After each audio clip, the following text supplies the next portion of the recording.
भविष्य निर्वाह निधी किंवा प्रॉव्हिडंट फंड यावरती कर आकारणी केली जाणार असल्याची घोषणा फेब्रुवारीमध्ये मांडण्यात आलेल्या अर्थसंकल्पामध्ये अर्थमंत्री निर्मला सीतारामन यांनी केली होती।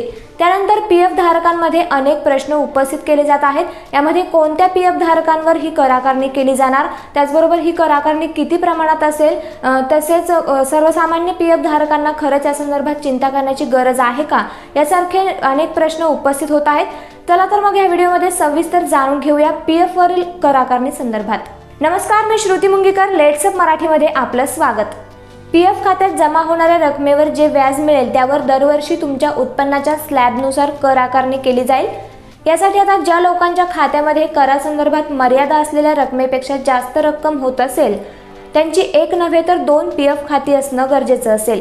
त्यानंतर जी कपात होईल किंवा खात्यात जमा होईल त्यात कराच्या मर्यादेपर्यंतची रक्कम याच खात्यात जमा होत राहील।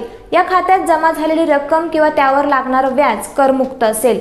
देशात सध्या जवळपास 6 कोटी पीएफ खाती आहेत। यापैकी 93% लोकांवर याचा काहीही परिणाम होणार नाही, कारण त्यांच्या खात्यात जमा होणारी रक्कम या मर्यादेपेक्षा कमी आहे।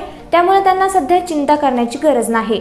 जर तुमच्या पगारातून दर महिन्याला कपात होणाऱ्या पीएफची रक्कम 20,833.33 रुपयांपेक्षा अधिक किंवा तुमच्या कंपनीकडून काहीही रक्कम जमा केली जात नसेल आणि तुमची कपात 41,666.66 पेक्षा अधिक असेल तरच तुम्हाला याबाबत विचार करावा लागेल।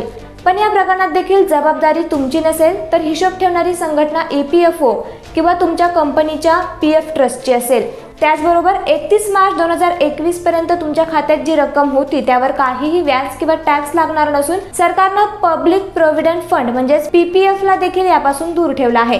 यामुळे सध्या याबाबत फार चिंता करण्याची गरज नसल्याचे देखील समोर येत आहे।